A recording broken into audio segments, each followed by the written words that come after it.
Jessica Lynn Heeringa, a 25-year-old Exxon gas station employee working the night shift in Norton Shores, Michigan. That is, until April 26, 2013, when during her shift she just upped and vanished. Never to be seen again, alive or otherwise. This is Night Owl. Well, welcome back. It's so nice to see you again. Today we're going to be talking about Jessica Lynn Heeringa, a 25-year-old mother of one who worked at the local Exxon gas station on the night shift.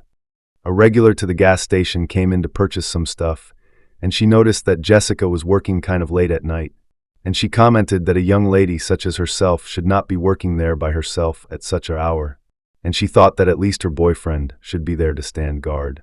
But they were not alone in the store. There was some guy there that was eavesdropping. And, according to this regular customer anyway, he said something to the effect that customers are watching her back as well. Now, this comment may have been intended as being supportive, but it pretty much just came off as, well, creepy. The customer noticed that Jessica did not seem like her usual happy self. This customer just couldn't shake the feeling that something was wrong. So, she sat in her car until the gas station closed. And she did see the dude leave. So, seeing how Jessica seemed to be fine, the customer herself went home. The next night, April 26, 2013, Jessica was gone. This is how the investigators believe that night played out.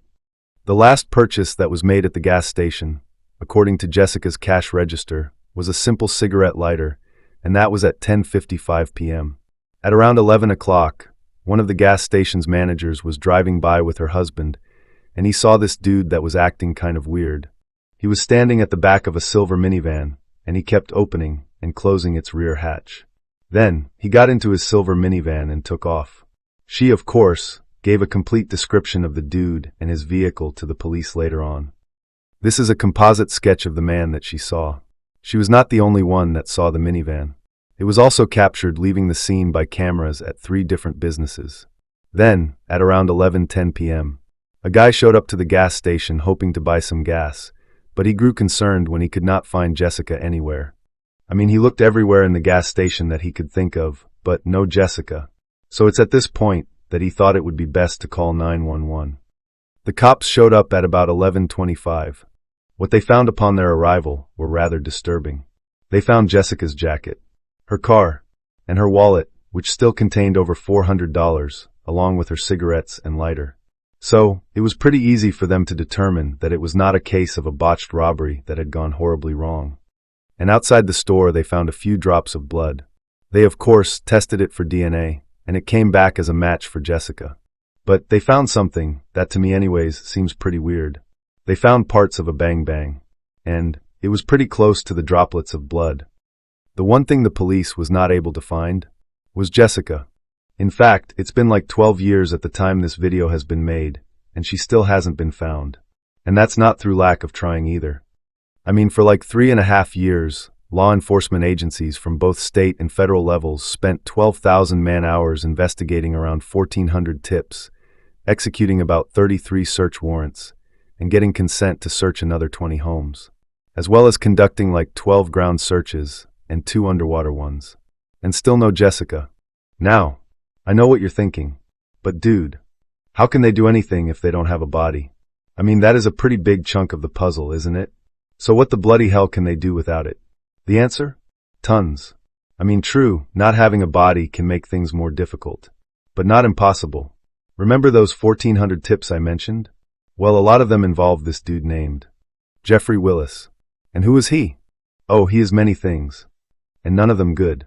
I mean, if you had to give evil a name, it would be Jeffrey Willis. But, at any rate, they picked him up in September 2016. Jeffrey, a one-time factory worker, was no stranger to jail. In fact, he had spent time in the joint for several other offenses, including unaliving someone. Gee, does he ever sound like a winner or what? And what exactly did the police have on him beyond just fingers being pointed towards him by tipsters? Well, he did seem to be a regular customer. I mean, he did seem to come to the gas station quite often. And most eyewitnesses claimed that he was, and I quote, being real flirty towards Jessica. Not to mention, he did kind of bear a striking resemblance to the composite sketch. And his vehicle? Well, it did seem to match both the description of witnesses and the vehicle that security cameras caught leaving the scene. Oh, you know how I mentioned he had a job? Well, it seems, according to one of his co-workers anyway, that not only did he not show up for work on April 26, 2013, but he missed a few days immediately following the 26th as well. Holy cow. I'm surprised this dude got away with it as long as he did. I mean, it sounds like everyone and their mother was set to rat him out. Anyway, so the police got themselves a warrant so that they could take a bit of a closer look at Jeffrey. And of course, the first place they wanted to look was Jeffrey's computer. Because that's the first place they always want to look. It was at that point that they came across a folder on his computer entitled VIX. And within that folder there was several subfolders, one of which was titled JH. Upon double-clicking that subfolder, they discovered that JH stood for Jessica Heeringa, because within that subfolder there were several pictures of Jessica. Of course, the police did not stop with his computer. They also checked out areas around his place, but found nothing. One of the tips the police had gotten was that witnesses had seen Jeffrey coming out of the woods in Mansalona. Now, does Jeffrey have a connection with that area? Well, yes. Yes, he does. It seems that Jeffrey has a friend that owns a cabin in that area, so the police checked it out. And what did they find? Well, they found absolutely nothing. So, armed with the evidence the police have gathered, they went before a county judge. But, even though they were without a body, the judge determined that there was more than enough evidence to proceed with the charges against Jeffrey Willis for the kidnapping and the presumed unaliving of Jessica Heeringa. Jeffrey's trial started in May of 2018. The primary source of evidence the judge cited was pretty much what was on his computer and that subfolder of Jessica. But, let's keep in mind, pictures of Jessica was not the only thing on his computer. There was also other subfolders of other women, and some other stuff that was so disgusting that I'm going to spare you the details. Suffice it to say that after reading it I needed to lie down because I felt sick to my stomach. Once his trial concluded, the jury only needed about an hour and a half to find Jeffrey guilty on all counts. He was sentenced to life without the possibility of parole. I'd like to say that we're done, but I can't. You see, as I said, Jessica's pictures were not the only ones that was on his computer. Another one was a 36-year-old jogger named Rebecca Blech. Her body was found on the 29th of June, 2014, pretty close to her home in Dalton Township. The police found shell casings very close to her body, and they matched the ones found in Jeffrey's minivan. And of course, that was not the only thing they found in his minivan. The police found many photos of women that were all tied up and the like, with their mouths gagged. They even found more disturbing stuff like ropes and zip ties, along with some needles that contained a sedative. You know, your standard kidnapping kit. And on the 17th of October, 2017, Jeffrey's trial for what he did to Rebecca began. And on the 2nd of November, 2017, he was found guilty of all counts, and he was sentenced to life without parole. While his sentence was being read out, Jeffrey did not show one bit of remorse. Oh hell, the dude even refused to listen to the victim impact statements. Which I can sort of see why. I mean, why would a coward like him want to have the evil and the pain that they have caused jump up and stare them right in the eyes? But that option was taken away from the convicted on the 9th of March, 2018, when the House of Representatives in Michigan passed the Rebecca Blech law. What this law does is to compel the convicted to listen to the victim impact statements.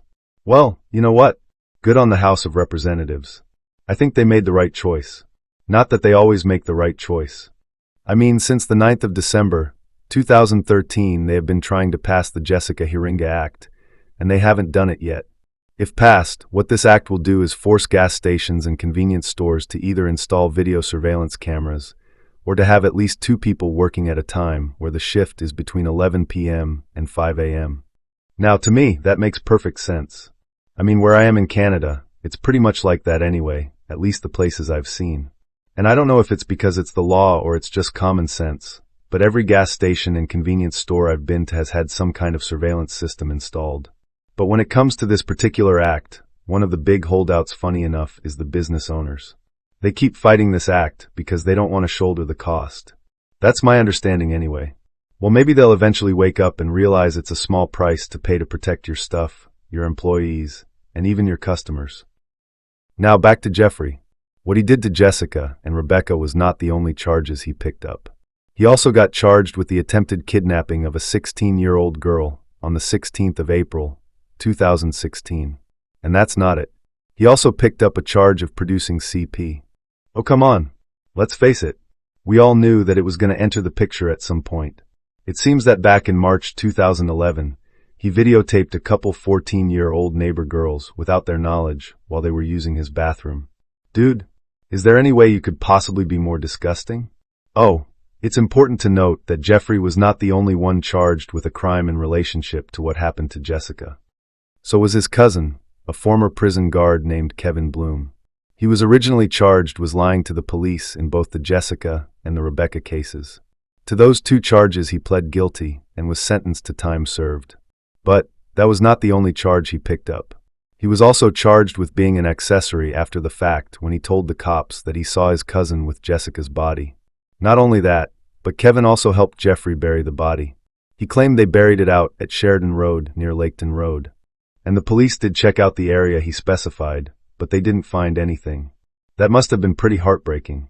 Here they are, with someone who they think knows exactly where the body is, and they still come up with nothing. Now, Jessica may be gone, but she's definitely not forgotten. In fact, Unsolved Mysteries highlighted Jessica's story in April 2015. It was the 2-year anniversary of her disappearance. The episode was entitled The Abduction of Jessica Heeringa. It was actually narrated by Jessica's mother. And on the 11th of April, 2016, this story was showcased on the Season 7 premiere of Investigations Discovery. The episode was called Somebody's Watching. And of course, they were not the only programs that talked about Jessica. There was multiple news broadcasts, of course, including Crime Watch Daily. Over the years, there have been tons of podcasters and YouTubers, such as myself, that have told Jessica's story, all with one goal, and that is to bring Jessica home. After all, doesn't her family, especially her son, have the right to say goodbye to Jessica? That's the hope we all have, in hopes that one day that one of our videos may wake up someone's forgotten memories, which may actually lead us to Jessica. And if by chance one of you knows something, then please contact the Norton Shores Police Department at 231-733-2691 or the Silent Observer at 231-722-7463. We at Night Owl would like to send out our deepest heartfelt condolences to the Heeringa family, and we hope that she's brought home one day in one way or another so that you can have the closure that you all need. Well, I think that's it for us today. But please, tell me what you think in the comments. Do you believe that justice was served? Or do you believe that it will not be served until Jessica is brought home? Tell me, what do you think? And please don't forget to hit like, subscribe, and share. It'll really help us out with YouTube's algorithm.